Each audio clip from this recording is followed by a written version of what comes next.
government fails, the world's off its rails, leaders are whacked, democracy is under attack. It's time to get smart, folks, time to get real. Let's cut through the crap, tell us how you feel. Let's cue the talent, let's meet the host. Podcast by George. Hello, hi, how are you? Welcome back to a podcast by George. Big moment for me, man. This is a journalism hero of mine. Joining us on the podcast by George live line, Matt Taibbi. I know a lot of folks are familiar with Matt's work, but if you're not, here's a little bio. I'll make him suffer through this. It says, Matt Taibbi grew up an admirer of investigative reporters like the great Seymour Hersh, narrative journalists like Rolling Stone's Hunter Thompson, and independent muckrakers like I.F. Stone. Love that word, muckraker. It sounds like a title of a James Bond movie. Always wanted to be a muckraker. It is a good word. Yeah, Matt won the 2020 Izzy Award for Independent Journalism, named after I.F. Stone. He writes on complex topics like finance, congressional procedure, and military contracting in clear, accessible language. He's covered 5 presidential campaigns and written a number of books, including this one off my left side, Hate Incorporated. And Matt, again, welcome to a podcast by George. Oh, thanks for having me, George. Weren't you nominated for a Pulitzer also for your financial reporting? I won the National Magazine Award, Okay. but I'm not sure that we were I never got nominated for a Pulitzer. I'm not sure that we were eligible in magazines for that. But Well, maybe a bigger kudos than we get Ellie's, and that's why I got an Ellie. Yeah. You could make a guy like me want to read financial reporting in 2008. So, I mean, that's an accomplishment all in itself, because Matt writes in this entertaining way that he can make these complex issues somewhat understandable to people like me. And I guess that brings me to the first point here, Matt. And I got to tell people I'm a little interested, a little nervous talking to Matt Taibbi. I'm like Come on. Chris Farley interviewing Paul McCartney. So, I mean, that's what I feel like doing this interview. But this move to Substack that you've just undertaken, I'm just kind of picking up what's coming down here. What's that all about? And maybe you can mention Glenn Greenwald. He's doing the same thing. What is Substack, and why should people be paying attention to this? Well, Substack is a company that basically provides a format for people to put out journalism independently. It creates a subscriber methodology and collects money for you, organizes your subscribers for you. It's a little bit like Patreon, but it's different because it automates the publishing process a little bit more like Medium. I moved there. So there are a lot of people moving there because they've had disputes with their companies. As you may be aware, there's a lot of stuff going on in the media business that's pretty weird right now. And so people are feeling pressure that is very unusual to write in a certain way. That wasn't really the case with me. I have a good relationship with Rolling Stone. But I did feel that this model was this subscriber-based model where the journalist works directly for readers was something that was probably going to be the future, and that it would work well for me. And so I made that move last spring, and it's been great. I mean, it's been unbelievable. I feel very kind of liberated to write in a different way, and it's been great. And and you mentioned Greenwald. Yeah. He's been one of the people. He made a move recently. Matt Iglesias made one. Andrew Sullivan. So a lot of high profile people who may have been having issues with their legacy media publications. They're moving to this platform. Let me ask you this, because this is what I was thinking while I was connecting to Zoom, waiting for you to come on. Now, Matt's the son of a former television broadcaster, TV guy, right? Oh, we have that. Yes, I am. Yeah. So here's what I've always told people, and I kind of got in on the tail end of a couple of dying legacy medias. I mean, I was in radio news, believe it or not, radio news when there was such a thing back in the 70s. And then, of course, print news has its, it's a legacy media that they're dying. They're talking about some of these major metropolitans going to a nonprofit model or something like that. Subscriptions are just dying up. Well, I always told people when I was in radio, for instance, and I was looking at the television guys back in the 70s and 80s, there were guys in TV that were there simply because they were in radio to begin with, and they were big names in radio. They made the transition to television, and they hung on for decades, really, not because they were really good, but just because they were there first. But to their credit, they saw what was happening, and they made the move. They made the leap. And I look at this Substack thing, and I think, is that kind of what's happening with these print journalists and some of the reason for the move? Yeah, although I think it's slightly different because, again, a lot of the people who are making this move are making it because they're being pushed out of their organizations. So I actually fit what you're talking about more closely, because I just sort of had this idea that this was going to be more the model that was going to be sustainable in the future, and I sort of made a move that I thought everybody was going to have to make, or a lot of people would have to make eventually. I decided to do it early. I also had some experience with this site because I had serialized some books through it.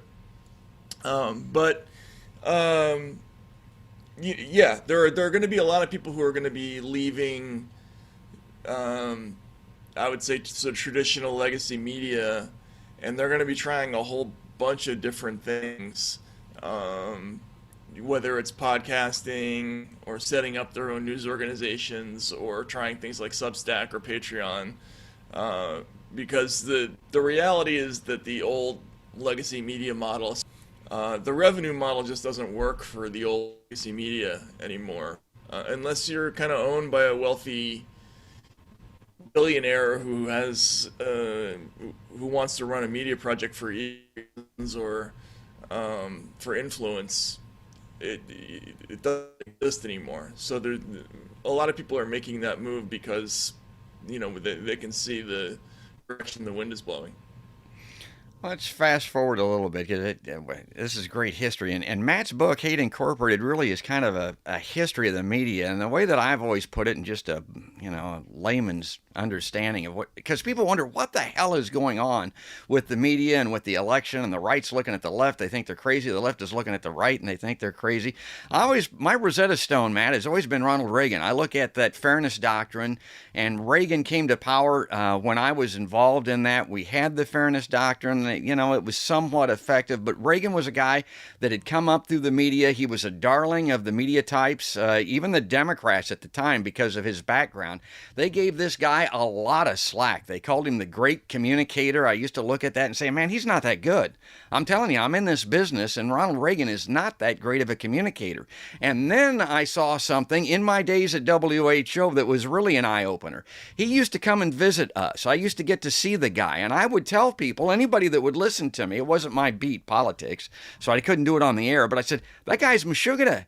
He's got something going on. Now, he was president of the United States at the time, and everybody overlooked it. They gave him all of this slack, and then the Fairness Doctrine went away. Clinton got rid of the Telecom Act, which allowed rise to Rush Limbaugh in syndication, because very few owners then, and they all were Republican, Fortune 500 Chamber of Commerce companies, and they all put Limbaugh on the air. And then Fox comes along, Limbaugh gave him voice, Fox gave him a platform, and then the internet gave him community. And so then that's where the right is. And then I look at it and I read your book and all that, and I think, yeah, and then the left, they were a little slow catching up to it, but especially with this lean-in philosophy, they decided what's good for the goose is good for the gander, and now they're doing the same thing hard on the left in opposition to the right. Is my summary accurate at all in your view?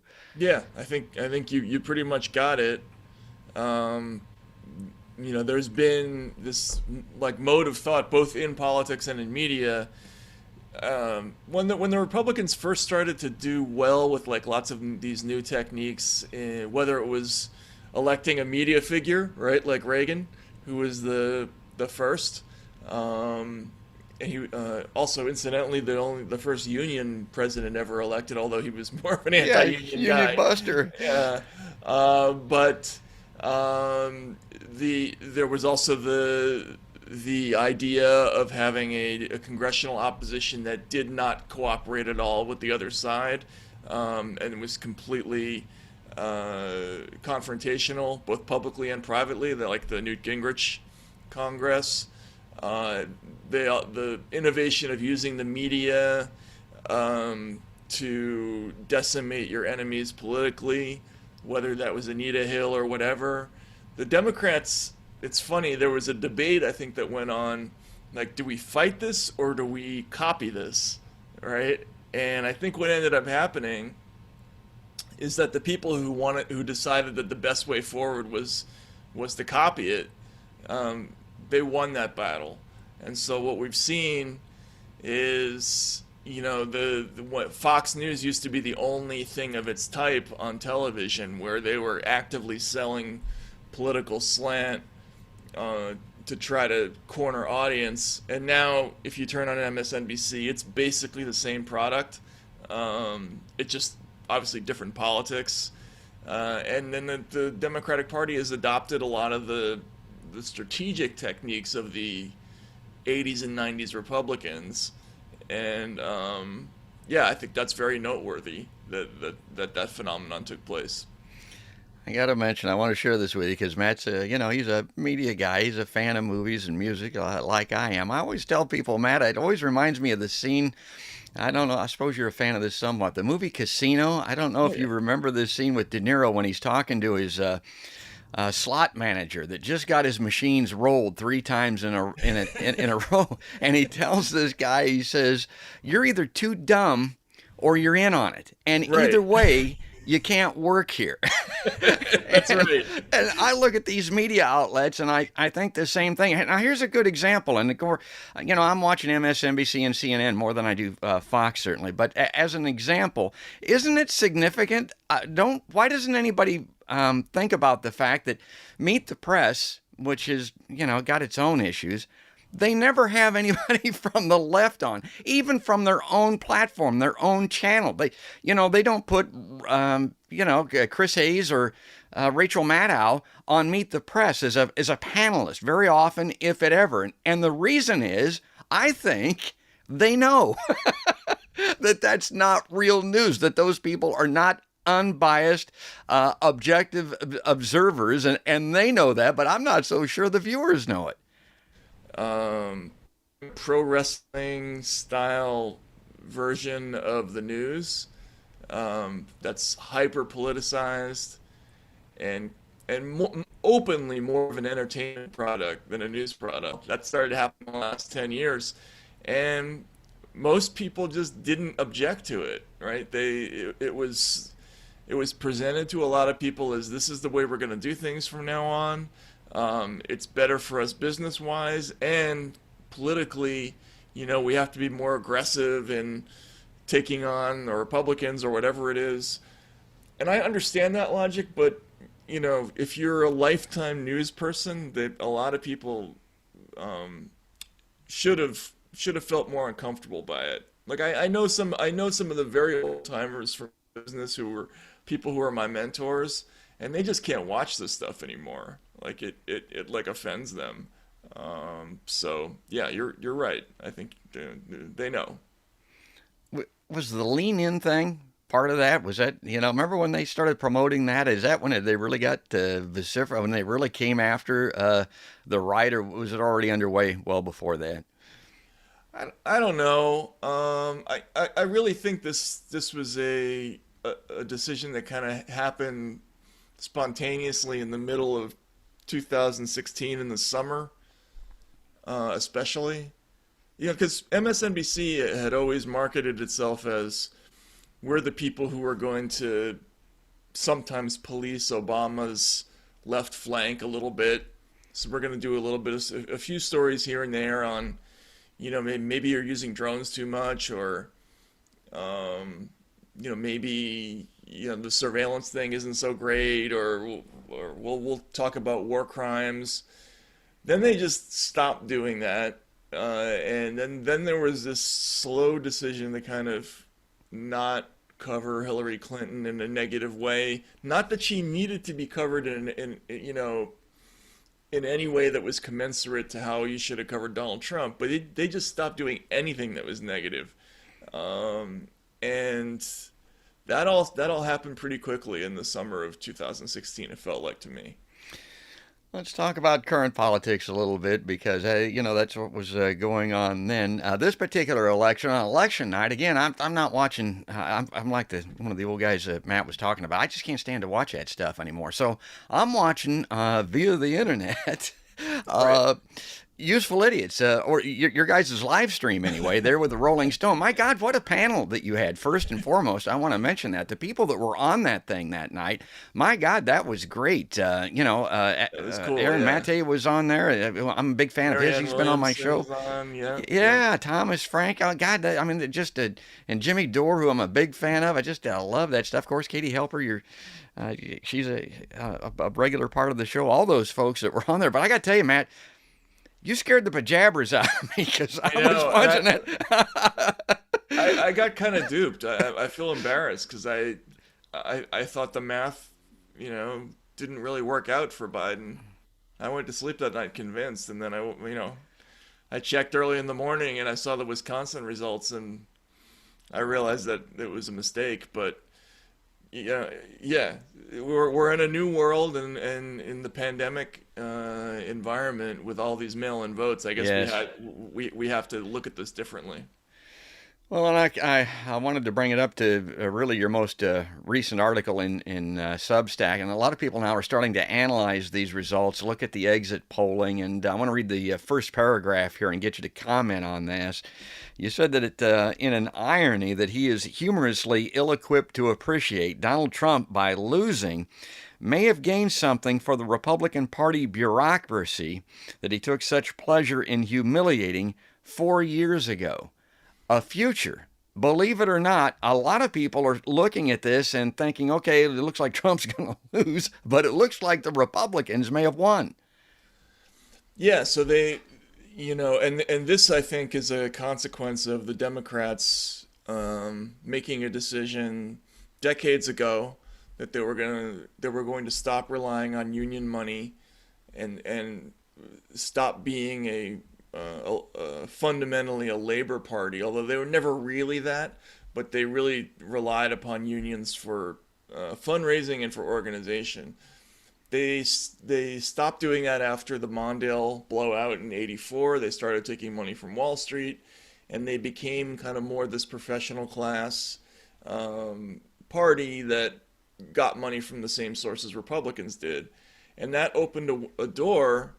If they had an opposition that was smart, there was a door open to take a lot of working class votes away from Democrats. And it hasn't fully happened yet, but it could.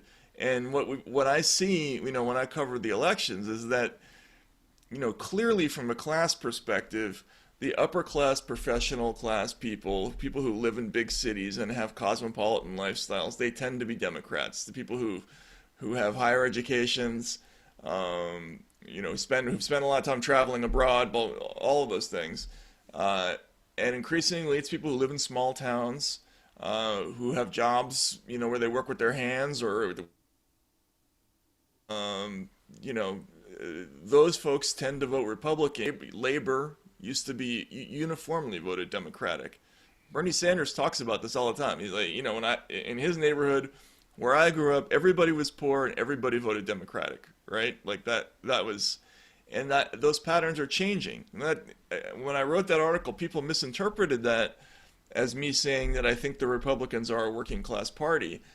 That's not what I mean. What I mean is that those voters are moving, or they're available, because I really is a working class party anymore. And so there's a possibility that we could be seeing a sea change in, who votes for which party. Trump was very effective at collecting those votes. It's not 100% clear why, but he was. I got to get this in because I remember this from your book. I'll never forget it. You saw an inkling of this coming in 2016 in a livestock barn at the Iowa State Fairgrounds. I'm based here in Des Moines, and you had a kind of a Thomas Frank, what's the matter with Kansas moment. I remember you reading and looking around at the crowd there and listening to what Trump was saying, and you're thinking, there's a change here. That was in the middle of this tour he was doing where he was trying to rehabilitate his image with. So he had gotten in trouble for saying a lot of things that were racist, right? Or he was being attacked for having racist attitudes. So his new campaign manager, Steve Bannon, invented this idea to send him on a racial healing tour. And he went around the country talking about how he was going to be the best candidate for African American voters, and what have you got to lose? He said that that was one of the taglines he invented. And I went to the speech, and it was at the Iowa State Fair, and every single person, crowd was white. And even though Trump's address was ostensibly targeting black voters, that really wasn't what was going on. What he was really doing was trying to rehabilitate himself with the sort of middle class, working class Republican voter who was concerned that maybe Trump's attitudes on race were too radical for them, and he wanted to reassure them that he wasn't so bad, and it was working. I talked to people in that crowd who would say things like, he's not as bad as they say in the media, right? Like, and that's where this dichotomy between how he's covered and how people perceive him in reality becomes important. Well, we went way back for a little while, and we've gone back here in history. Some talked about the current election.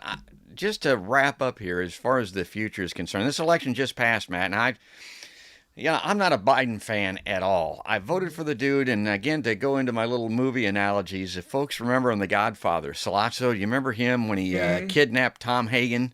That's what I thought would happen if Trump was reelected. And he already did it up in, what was it, Seattle or Portland, where they black bagged people and threw them in the back of vans. I told everybody that if Trump gets reelected, we can't protest. We can't move. We can't get in the streets. We can't make this guy do something like we made LBJ do something and Richard Nixon back in the 70s when our asses were on the line in the Vietnam War. I mean, that's the only shot that we've got. I don't know that it's going to work.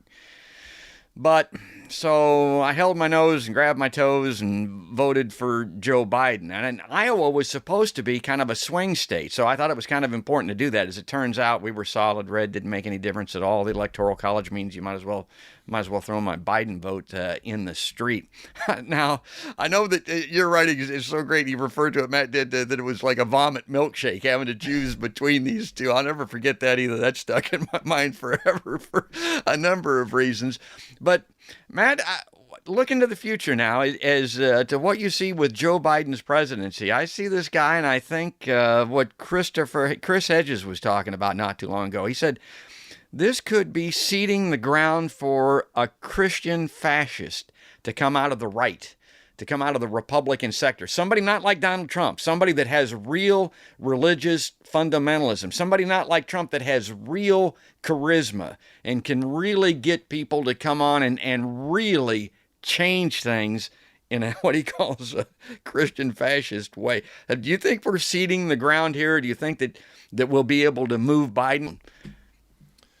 Yeah, you make a lot of really good points there. You bring up LBJ, like, when Chris and I talked about this on his show, the danger is that somebody like Trump will come along and that person will be politically skilled in the same way that LBJ was. For all the propaganda about Trump, he was completely clueless in terms of how to implement executive power, how to use it, how to threaten people, how to use his powers to punish enemies. He just wasn't good at it.